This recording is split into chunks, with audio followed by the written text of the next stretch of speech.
Good morning friends, কেমন আছো তোমরা সবাই?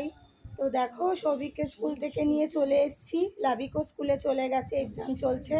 কালকে ম্যাথস ছিল, আজকে ইংলিশ 2 আছে। আর সৌভিকের আজকে ম্যাথস ওরাল ছিল। তো রান্না বসিয়ে দিয়েছি, ওকে এসে খাইয়ে এদিকে ভাত টাত বসিয়ে দিয়েছি। আজকে ডাল ভাত এইসবই করব। দেখো আর একজন কোথায় গেল, দেখো কি করছো? জেলি আবার ফ্রিজ থেকে বার করেছো? কেন? এখন খেও না, এখন না। নো নো, এটা ঠিক কথা হলো না। দেখো আমাকে বলছে নো নো, এটা ঠিক কথা হলো না। এখন খেয়েছো না তুমি, এখন খায় না, দাও। দেখেছো, ও আমার গুড বয়। চলে আসো, চলে আসো, ও আমার গুড বয়। ওকে একবার বললেই ও শোনে। চলো ওপরে ওঠো, ওপরে ওঠো। তো চলো বাই করে দাও, সবাইকে বাই করে দাও। তো চলো, দুপুরে দেখা হচ্ছে।